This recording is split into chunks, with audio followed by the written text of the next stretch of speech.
दोस्तों, हमने पिछली बार आपसे पूछा था कि आखिर हरिद्वार लोकसभा से भारतीय जनता पार्टी का चेहरा कौन होगा। 4 चेहरों का जिक्र था, अन्य में भी हमने कुछ लोग का नाम लिया था, लेकिन अन्य में और भी कुछ चेहरे हैं जिन चेहरों पे बात करना जरूरी है, क्योंकि ये 4 चेहरे तो साफ तौर पर नजर आ रहे हैं। लेकिन भाई, वर्तमान सांसद डॉक्टर निशंक जी, पूर्व मुख्यमंत्री त्रिवेंद्र सिंह रावत जी का जिक्र हुआ, साथ में मदन कौशिक जी कैबिनेट मंत्री रहे हैं और स्वामी अतुशानंद जी कैबिनेट मंत्री रहे हैं हरिद्वार से।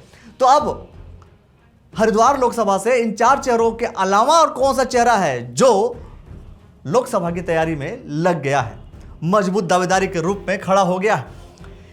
तो जो 3 चेहरे नजर आए, संजय गुप्ता जी, श्यामवीर सैनी जी, प्रमोद खारी जी। प्रमोद खारी जी गुज्जर समाज से आते हैं, क्योंकि कहीं ना कहीं राजनीति में समाज, जनगणना के अलावा मनगणना भी जरूरी है। वही मनगणना हम आपको बता रहे हैं। तो प्रमोद खारी जी कांग्रेस में थे, कांग्रेस से आ गए बीजेपी में, और बीजेपी में आने के बाद इन्होंने लक्सर विधानसभा से ताल ठोक दी। जी हां, वही लक्सर विधानसभा जहां से संजय गुप्ता जी पूरे विधायक रह चुके हैं, जहां से विधायक रह चुके हैं। तो प्रमोद खारी जी के जब वीडियोस आए तो उसमें इनके फॉलोअर्स ने खूब लिखा कि अब की बार प्रमोद खारी और लोकसभा को लेकर के जिक्र हुआ। तो कितने समीकरण बनते हैं? इन्हें फिलहाल त्रिवेंद्र सिंह रावत के गुट का व्यक्ति माना जाता है। अब देखना होगा कि ये अपने उस दौड़ में कितने कामयाब हो पाते हैं। दूसरी तरफ श्यामवीर सैनी जी का जिक्र आया।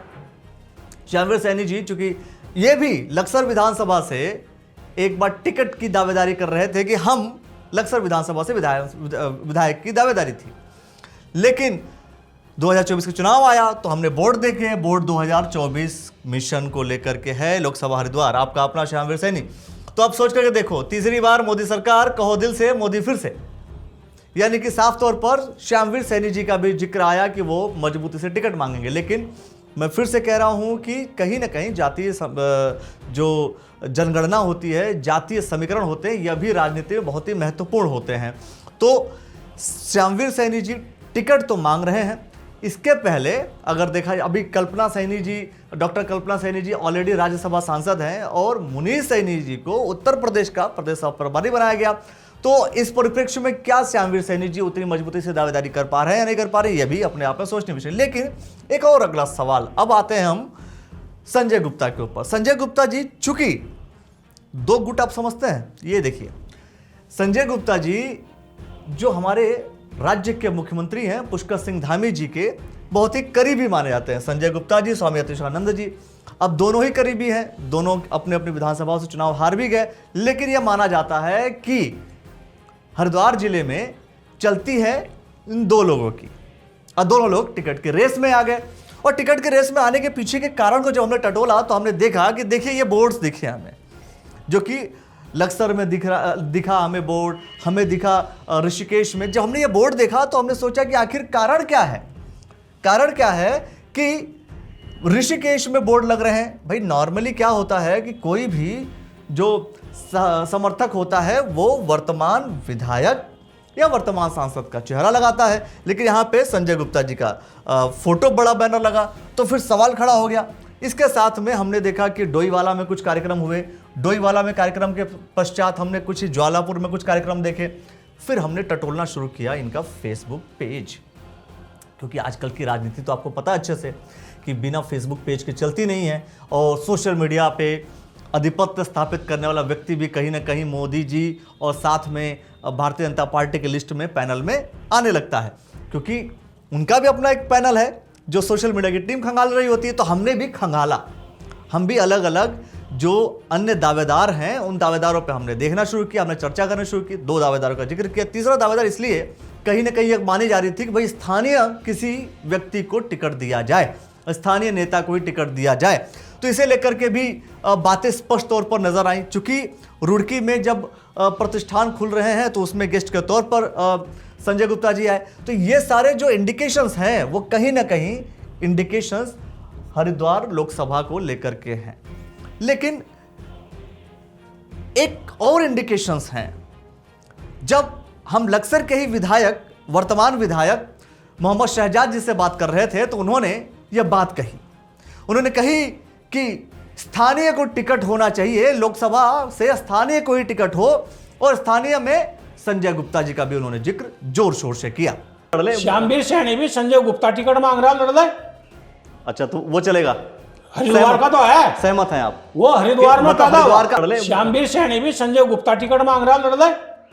अच्छा, तो वो चलेगा, हरिद्वार का तो है, सहमत हैं आप? वो हरिद्वार में पैदा हुआ। उसके अलावा जब हमने ग्राउंड पर लोगों से बात करनी शुरू की तो वहां पर हमने देखा कि लोगों ने यह कहा कि हमारे विधायक थे, अब हम चाहते हैं कि वो लोकसभा के टिकट लेकर के आए और लोकसभा का चुनाव लड़े, हम उनको अब सांसद बनाना चाहते हैं, सांसद के रूप में देखना चाहते हैं। ऐसा हमारा संजय गुप्ता है, क्योंकि छोटी सीट पर वो एमएलए के पद पर यहाँ रहे हैं, क्योंकि छोटा सा बड़ा पद मिलता है, छोटे पद पर रह करके विधायक के पद पर रहे, यहाँ पे वो पूरी सर्किल में घूमते थे अकेले। संजय गुप्ता जी, एक तो स्वभाव उनका बहुत अच्छा है और दूसरा क्या है कि बहुत सारे काम किए हैं लक्ष्य क्षेत्र में, गांव में, शहरों में, गलियों में उन्होंने सड़कें बनवाई हैं, अच्छी नालियां बनवाई हैं, विकास तो किया ही है उन्होंने। वो हार जीत एक अलग चीज़ है, लेकिन हम तो संजय गुप्ता जी के ही बोलते हैं कि संजय गुप्ता जी को ही एमपी का टिकट मिल जाए, ताकि उसमें लक्ष्य का तो विकास होगा ही होगा, साथ में पूरे हरिद्वार डिस्ट्रिक्ट का विकास हो जाएगा।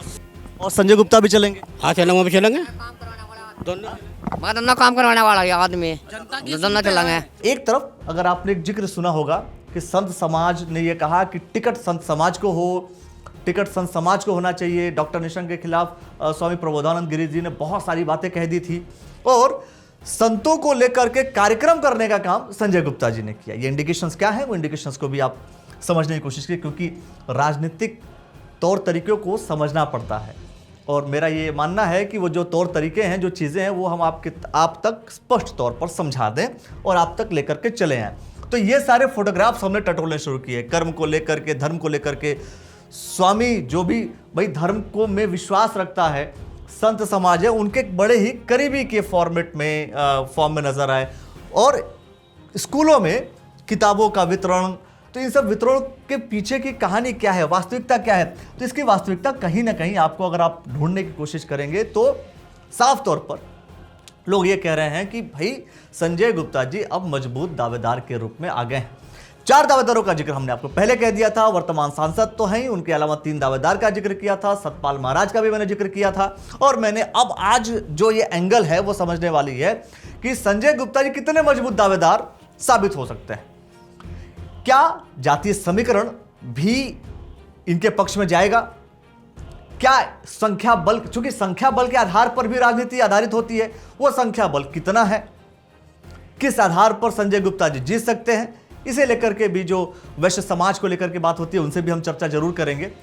चूंकि जब से ये उत्तराखंड बना है तब से हरिद्वार लोकसभा से स्थानीय को टिकट होना, 2004 में राजेंद्र बाडे जी जीते थे, इसके बाद हरीश रावत जी आए, इसके बाद डॉक्टर निशंक जी आए, फिर डॉक्टर निशंक जी बने। अब फिर बात हो रही है कि आखिर स्थानीय किसी व्यक्ति को टिकट होगा या किसी और को टिकट होगा। लेकिन टिकटों की बात करें दोस्तों, ये बात तो 2019 में भी हो रही थी, मैंने आपको पहले बता दिया था कि 2019 में ये हो रहा था कि डॉक्टर निशंक जी चुनाव नहीं लड़ेंगे, लड़ेगा कोई और। लेकिन जो व्यक्ति सांसद होता है, जो व्यक्ति जनप्रतिनिधि होता है, मैं बार बार इस बात को कह रहा हूं, उसकी एक मजबूत दावेदारी होती है। और लेकिन दूसरा व्यक्ति बाजी नहीं मार सकता, ये कोई नियम नहीं है। अगर आप मध्य प्रदेश का चुनाव देखेंगे तो मध्य प्रदेश के चुनाव में बहुत से लोगों के टिकट काट दिए गए, उनको ही दिए गए जो व्यक्ति जिताऊ हो। सिंपल सी बात है, जो टिकाऊ हो और जो जिताऊ हो, दोनों चीजें देखी गई हैं।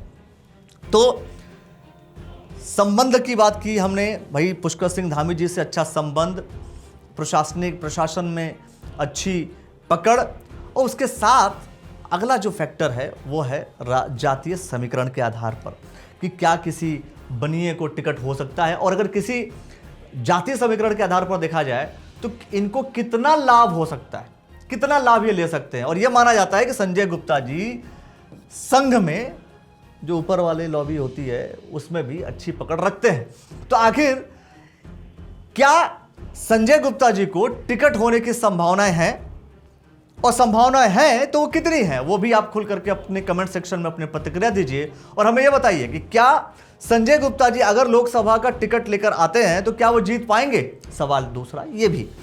तो इन सवालों को लेकर के आपके समक्ष और जो एंगल नजर आए, मैंने 2 लोग का जिक्र किया, प्रमोद खारी जी, श्यामवीर सैनी जी और संजय गुप्ता जी। संजय गुप्ता जी के फेसबुक को भी देखा, प्रमोद खारी की, चूंकि प्रमोद खारी का जो फेसबुक पेज है पहले उन्होंने उनके समर्थकों ने जिक्र किया था कि लोकसभा की तैयारी कर रहे हैं, लेकिन मैंने ये देखा बाद में लक्सर विधानसभा, यानी कि प्राइम फोकस लक्सर विधानसभा है, वर्किंग मोड पूरी लोकसभा हो सकती है। और श्यामवीर सैनी जी, चूंकि सैनी को माना जाता है भाई सैनी बाहुल्य है हरिद्वार लोकसभा, और सैनी भी भाजपा के वोटर माने जाते हैं, और वैश्य समाज के लोग भी किसके माने जाते हैं?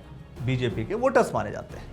तो इस कंडीशंस में क्या लगता है आपको कि संजय गुप्ता जी कितना प्रभुत्व स्थापित करके टिकट के दौड़ में सफल हो पाते हैं? यह देखना होगा। और आप अन्य के रूप में और भी कोई चेहरे हैं आपके समझ में, तो वो भी आप हमें कमेंट सेक्शन में बताइए लॉजिक के साथ, जैसे हमने आपको बताया कि आखिर इस तरीके से ये चीजें हो सकती हैं। अब देखना ये होगा कि कौन टिकट लाने में, समझ रहे हैं, कौन सक्षम हो पाता है, कौन मजबूती से टिकट लेकर के आ पाता है, क्योंकि जो लाएगा लड़ेगा तो वही। सबका एक ही ध्येय कि भारतीय जनता पार्टी को जिताना है, कमल का फूल हमारा प्रत्याशी है, तो जो लाएगा लड़ेगा वही। जितने हारने की पॉसिबिलिटी सेकेंडरी है, लेकिन जो लाएगा वो लड़ेगा, और लाएगा कौन, यह सोचने वाली बात। कमेंट सेक्शन में अपनी प्रतिक्रिया दीजिए कि आखिर इन सब में से कौन मजबूत हो सकता है, ताकि लोगों को, अन्य लोगों को पता चले। और कोई और अन्य में कोई और भी दावेदार आपको लगता है, उन दावेदारों की लिस्ट आप कमेंट सेक्शन में जरूर दीजिए, उनको लेकर के भी हम चर्चा अवश्य करेंगे। देखते रहिए द न्यूज़ वाला नेटवर्क।